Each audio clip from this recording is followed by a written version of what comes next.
Hey everyone, welcome back to the Arizona Democratic Socialist. Today is August 2nd, and we have 93 days to go until the midterms, and today we are looking at the Senate map for the midterms,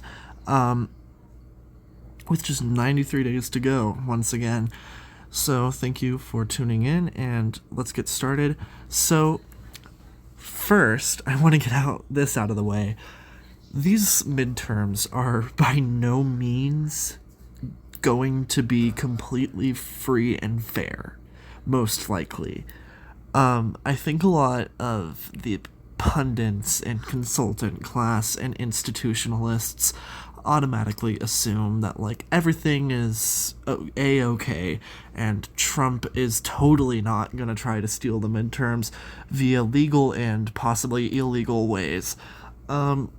We don't know how Trump is going to try to steal the midterms exactly yet. We don't know if he's going to try to force the Senate at essentially gunpoint to pass the SAVE Act. We don't know if he is going to send ICE to polling stations. We don't know if he's going to literally rig the election by using Elon Musk or stuffing the ballot boxes or sending his J6 insurrectionists to polling booths to burn ballot drop boxes. We don't know what's going to happen, and we don't know how successful his tactics will be.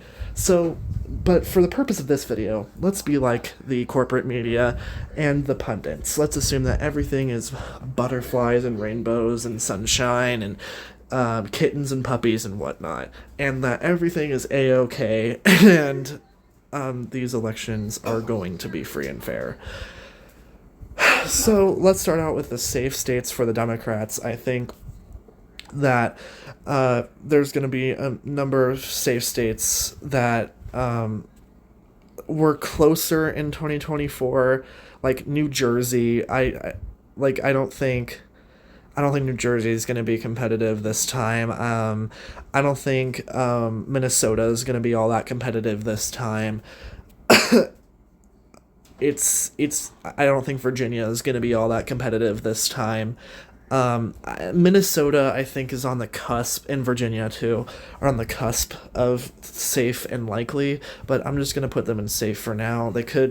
I think they could very well be below 15 points. They could be like 13 or 14 points, but in the end. But, oh yeah, and Illinois. Always forget Illinois. But, yeah, I think those are the good safe states for the Democrats. The Republicans also have their safe states. Like, obviously, Democrats aren't going to win in Idaho. They're not going to win in Wyoming. They're not going to win in South Dakota. But notice some of these omissions as I go through these safe states for the Republicans. Definitely not that one. Yikes. As I go through these states, you'll notice some glaring omissions that should put Republicans to pause, because look, I haven't characterized Louisiana, Mississippi, or South Carolina yet. What is going on with these Republicans? Well, what's happening is Trump's approval rating. It is horrible. It is disgusting. It is down in the gutter. It's just not good. And I think a lot of the pundits, right? You turn on CNN, they love chasing their own tail in circles and circles and circles, and they love bringing up the traditional swing states: Wisconsin, Michigan, Pennsylvania, Arizona, Georgia, Nevada, and North Carolina, the core swing states from 2024, and acting like they're going to be swing states in 2026. It's because of how bad Trump's approval rating and all of these other factors. They're not going to be that competitive. But they keep being like, well, Trump won this state by that much, so that means that blah, blah, blah. No. He's underwater by 17 points in Arizona. He's underwater by 20 points in Michigan. It's not going to happen for the Republicans. I do not care what these pundits and polls keep saying. The fundamentals show us that Michigan is not going to be that competitive. I don't care what those polls with the questionable crosstabs say. Ain't gonna happen. It's not gonna happen. Mike Rogers is a horrible candidate. He couldn't win in 2024. People act like he's this amazing juggernaut. He couldn't win in 2024 against a CIA person. I mean, come on. Like, I think she was CIA at least, but in any case, it's Alyssa Slotkin. Like, I mean, come on. It's not gonna happen. I think Michigan goes by like 5 points. Okay. Same thing with New Hampshire. Oh, the brother of a former popular governor is gonna run. I don't care. It's not gonna happen. Not gonna happen. Again, North Carolina, Roy Cooper's running. He's going to mop the floor with Michael Whatley. John Ossoff is going to mop the floor with Mike Collins in Georgia. I just think we're wasting our time if we keep talking about like the core swing states from 2024 because they're not going to be that competitive in 2026. As we move for the likely states for the Republicans, however, I think that Montana and Kansas and Nebraska and Mississippi and maybe Louisiana. I think it's on the cusp of safe and likely. I'm going to keep it in safe for now. I did keep Louisiana out to talk about it for just a second. But I think it could be on the cusp of likely and safe. Mississippi and Kansas are looking a little competitive. Same thing with South Carolina.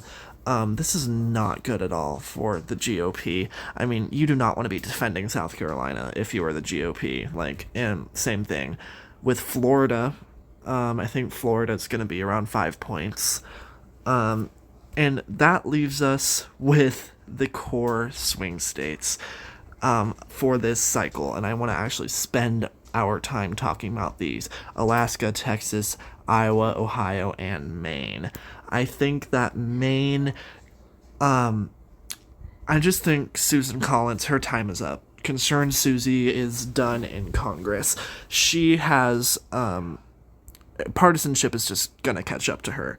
She has not been through a Trump midterm yet, and Trump midterms tend to be a shredder for Republicans in states that Kamala Harris won, like that Democrats won in the previous cycle, like done.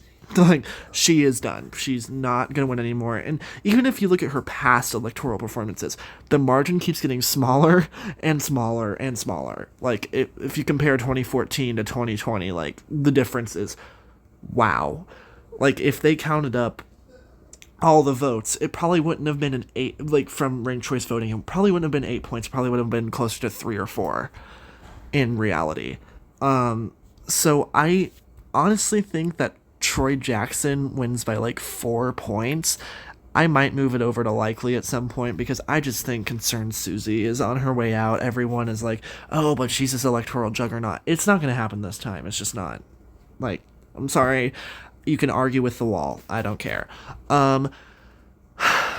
Now comes the really difficult states to characterize because on one hand you have the fundamentals of them being Republican states. On the other hand, you have Trump's like underwater approval rating. Like, he's underwater by 13 in Texas right now. I just saw something about that. He's underwater by 13 in Iowa. Like, I mean, come on. It's insane how low his approval ratings are right now. I'm gonna start with Iowa because I think that's the easiest to characterize. I think the Republicans are gonna narrowly hold Iowa by 1 or 2 points. I just think, even though these tariffs are hitting the soybean farmers hard, I just think that they're just gonna vote Republican anyways because it's Iowa. However, I do think the governor's race is probably going to go blue, and I think that these House races, the coattails effect that I'll have on the House races, all the Democrats are going to win in at least 2 out of the 4 House seats. They might win 3. And I just beyond Iowa, Ohio, Texas, and Alaska, these are going to be the closest states in this election. Ohio, I don't know. I really don't know with Ohio. Right now, I'm going to say that, damn it. I'm going to say that Republicans hold it by a tilt margin. Because I just think that Sherrod Brown is a really good candidate for this. He is, but John Husted, I think he will narrowly pull it off. But Sherrod Brown is within a point. This race is gonna be incredibly competitive.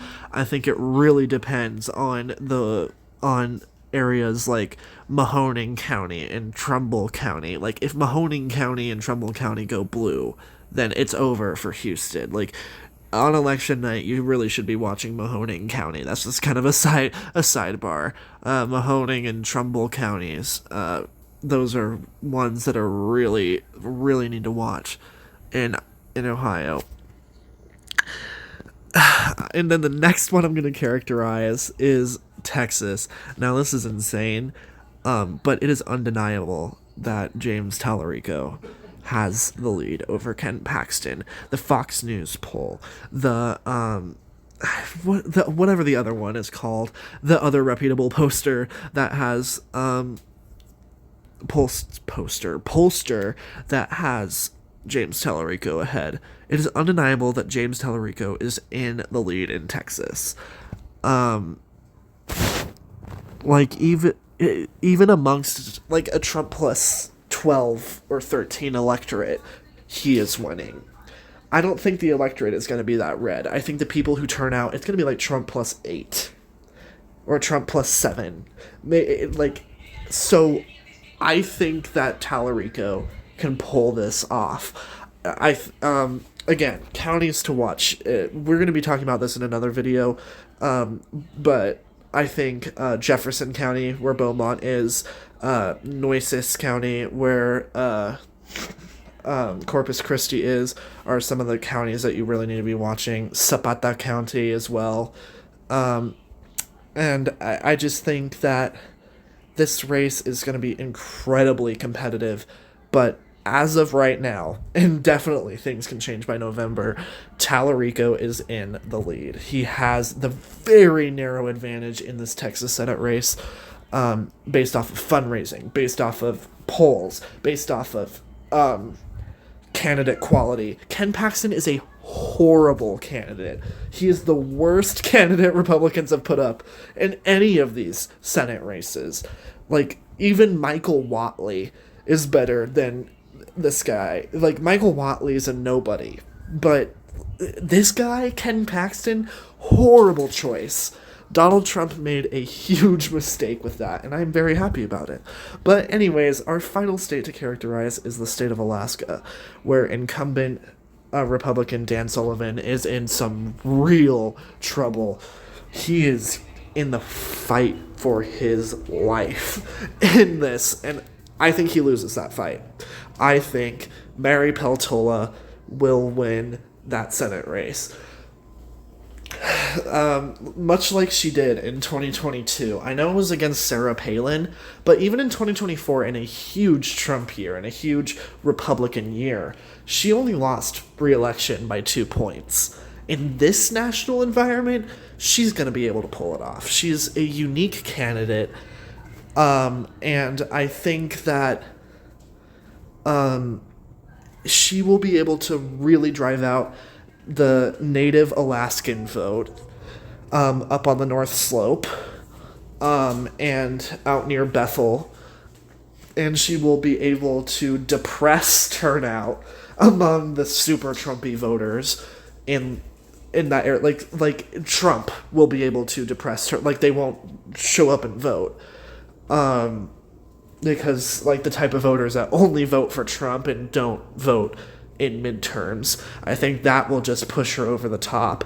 And she will make inroads. I think she will make some significant inroads with white voters as well. But the big thing that I think will push her over the top will be those Native Alaskan voters that she will be able to turn out up on the North Slope, especially. So, thank you all for listening to my commentary. I really think that this Senate map is so competitive, and as of right now, we have the Democrats with the very, very narrow advantage. They flip North Carolina, Maine, Texas, and Alaska. but I think they have a real shot at Ohio and to a slightly lesser extent Iowa. I think Dan Osborne has a shot in Nebraska, the independent. I don't think Adam, what is his name? Hamilton, whatever his name is in Kansas. I don't think he has a shot, but he will make it more competitive. Same thing with Dr. Annie Andrews in South Carolina. I mean, the Republicans are just in real trouble in these midterms. I mean, I just don't see them being able to pull it off as of right now. Again, assuming that the election is free and fair, which that is a big assumption to make, in my opinion. And also, again, I think Abdullah Sayed will pull it off by around 5 points up there in Michigan. I think he is a much stronger candidate than everyone says he is. They are missing that youth bloc and that Muslim American voter bloc that will surge out to the polls to lift him over the top. I think they're really missing it. Dearborn and Ann Arbor, the whole Washtenaw County area, and in Wayne County, it's just going to be too much for Mike Rogers to overcome. So thanks for listening. I really hope you enjoyed this video, and I will see you in about a couple of days when I am going to talk about key counties in the Texas Senate race. Goodbye.